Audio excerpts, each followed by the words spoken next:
Olá, meus amigos e minhas amigas. Segundo relatos da inteligência militar ucraniana, eles atacaram e causaram danos sérios a um navio de desembarque russo, o César Kunikov, lá no Mar Negro, perto da Crimeia.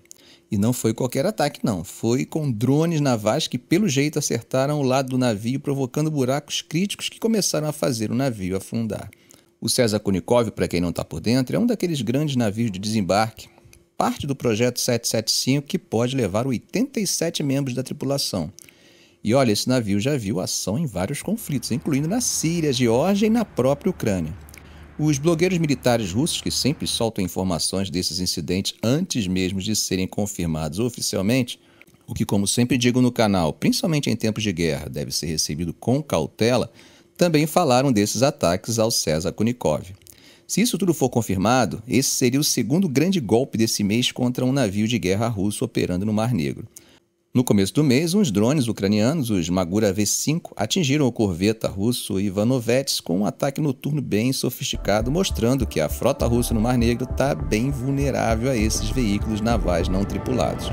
A inteligência militar da Ucrânia até soltou um vídeo meio granulado mostrando os drones em ação contra o corveta, com imagens do ataque com música de fundo e uma sequência, conforme vocês estão vendo, do navio sendo atingido e indo a pique. No caso do Ivanovet, de acordo com as informações, ele é um navio míssil de porte pequeno, que normalmente tem uma tripulação de cerca de 40 marinheiros. O que chama a atenção é que Kiev, aos poucos, tem conseguido reverter a supremacia naval que Moscou exercia no início da guerra no Mar Negro. Isso tem acontecido por meio de ataques com mísseis de longo alcance e também com o uso inovador de drones aquáticos. Um blogger militar russo bastante popular, o Ribar, fez um comentário contundente sobre esse novo ataque bem-sucedido contra o navio César Kunikov. Nas palavras dele, vez após vez a frota do Mar Negro se mostra incompetente e incapaz de repelir os ataques das unidades ucranianas. E o mais interessante é que esses drones navais ucranianos são baseados em jet skis modificados, custam algumas dezenas de milhares de dólares, operam em bandos e podem ser controlados remotamente.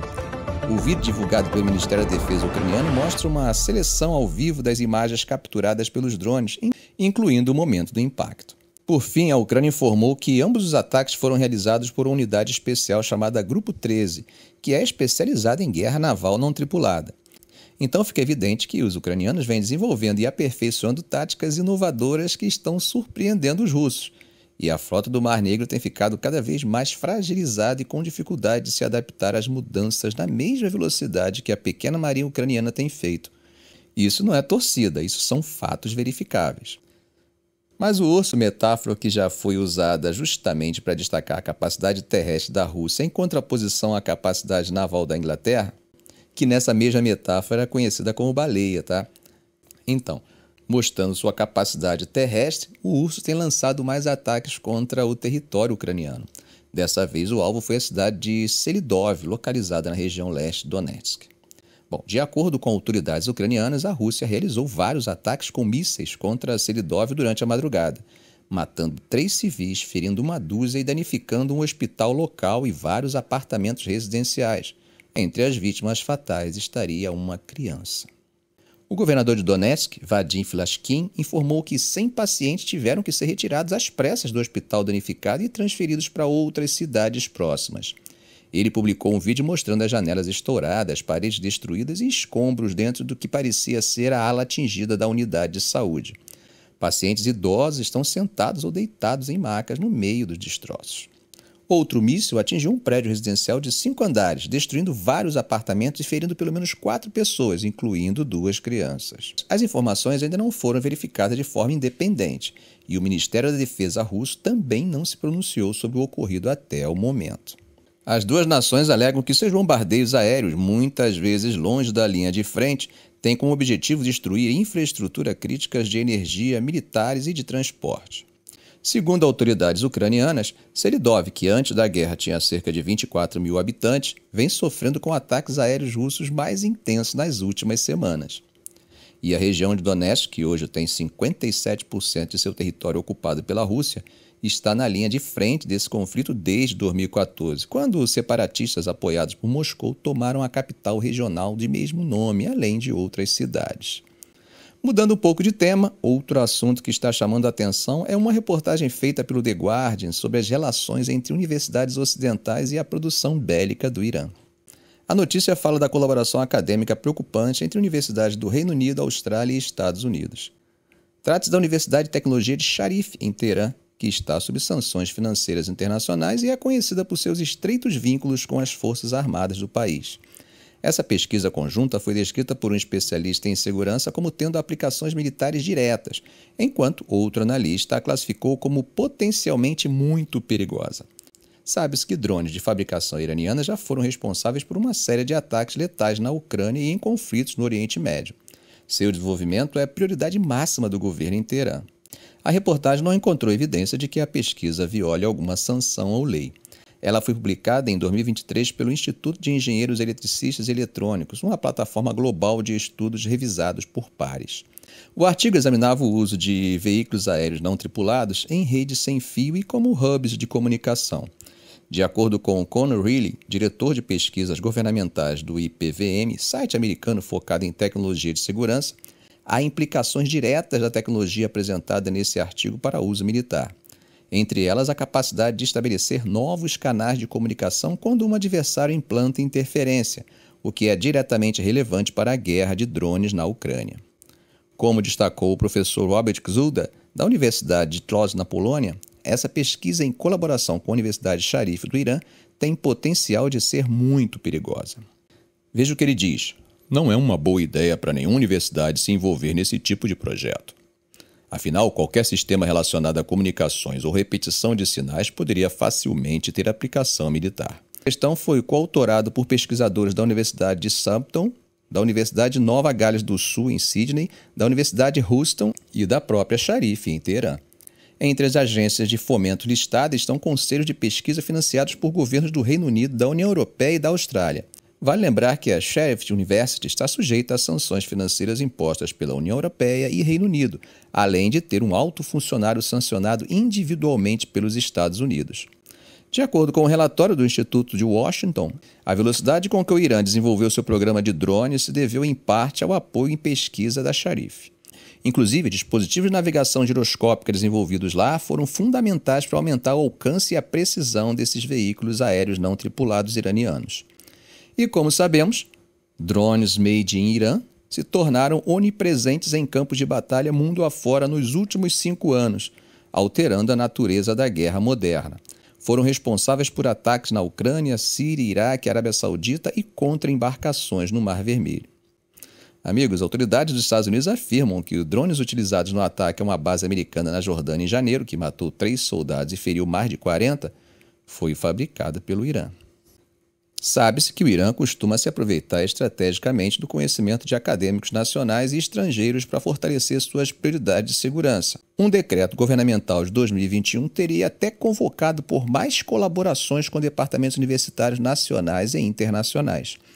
Entre as prioridades de defesa e segurança listadas no documento estão equipamentos automatizados e não tripulados, chamados drones. O professor Kzuda, que já realizou pesquisa em uma universidade iraniana, alerta: se você trabalha com drones em uma universidade iraniana, eles serão usados pelo exército iraniano.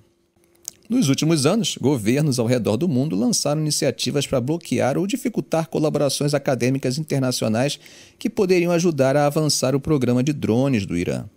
Em junho de 2023, o governo do Reino Unido abriu uma investigação sobre alegações de que várias universidades britânicas teriam cooperado com instituições iranianas em pesquisas sobre veículos aéreos não tripulados. Nenhuma universidade específica foi apontada quando a apuração foi anunciada. Em janeiro, o governo do Canadá anunciou novas restrições ao financiamento de pesquisa, justamente para evitar o compartilhamento de tecnologia consideradas relevantes para a segurança nacional. Entre as áreas listadas como sensíveis estão os veículos aéreos não tripulados e a Universidade Sharif no Irã estava entre as instituições citadas como representando riscos à segurança canadense. Já um porta-voz da Universidade de Southampton disse que desde a publicação da pesquisa conjunta, todas as colaborações formais e informais com o Irã foram interrompidas. Isso ocorreu, segundo ele, após uma revisão das relações de pesquisa internacionais motivada por atualizações significativas nas orientações governamentais. A universidade afirmou aderir a todos os conselhos do governo do Reino Unido com relação a trabalhar com países, instituições e indivíduos sujeitos a sanções. A Universidade de Houston, por sua vez, declarou não ter registro de pesquisa e que os acadêmicos em questão atualmente não são empregados ou afiliados à instituição. A universidade se disse totalmente comprometida em cumprir todas as leis e regulamentos de controle de exportação, tendo estabelecido medidas específicas para garantir que seus esforços de pesquisa sejam protegidos. Já a Universidade de Nova Gales do Sul negou que o estudo tenha sido diretamente financiado pelo Conselho Australiano de Pesquisa. Contudo, o acadêmico que conduziu a pesquisa havia recebido recurso desse conselho para realizar estudos na área de comunicação baseada em drones durante o período em que o artigo foi publicado, isso de acordo com registros públicos. Um porta-voz da Universidade de Nova Gales do Sul declarou que qualquer colaboração com países ou instituições consideradas de alto risco são rigorosamente gerenciadas em termos de riscos, registradas adequadamente junto ao Departamento de Relações Exteriores e Comércio, sob o esquema de acordos estrangeiros, e passam por avaliação rigorosa conforme exigido pela estrutura de controles da exportação de defesa do governo australiano. Mudando de assunto, Martin Griffiths, subsecretário-geral das Nações Unidas para Assuntos Humanitários e coordenador de ajuda de emergência, afirmou que o cenário há muito temido está se desdobrando em velocidade alarmante na questão Israel-Palestina. Em postagem nas redes sociais, Griffiths escreveu que operações militares em Rafah poderiam levar a um massacre em Gaza. Veja o que ele disse. Hoje soou o alarme mais uma vez. Operações militares em Rafah poderiam levar a um massacre em Gaza. Elas também poderiam deixar uma já frágil operação humanitária à beira da morte. Em comunicado, Griffiths disse que nenhuma quantidade de dedicação e boa vontade é o suficiente para manter milhões de pessoas vivas, alimentadas e protegidas, enquanto as bombas estão caindo e a ajuda está sendo sufocada. Ele finalizou afirmando: nossa resposta humanitária está em farrapos. Meus amigos, a situação em Gaza segue extremamente crítica. E a Irlanda e a Espanha solicitaram que a Comissão Europeia revise urgentemente se Israel está cumprindo com suas obrigações de respeitar os direitos humanos na região. O premier espanhol Pedro Sánchez anunciou a iniciativa em postagem nas redes sociais. Ele acrescentou: também recordamos o horror do 7 de outubro e pedimos a liberação de todos os reféns e um cessar-fogo imediato que possa facilitar o acesso a suprimentos humanitários urgentemente necessários.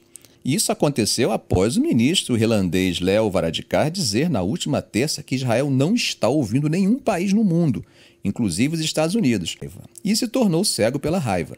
De acordo com o Irish Times, Varadkar declarou ao parlamento irlandês que Israel estaria colocando sua própria segurança em risco no longo prazo, pela trilha que está seguindo. Ele também alertou para um sério risco de massacre caso eventualmente ocorra um assalto terrestre em Rafah.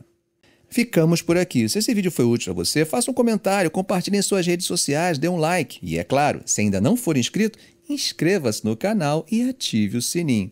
Ok, gente? Um grande abraço do professor Arão Alves.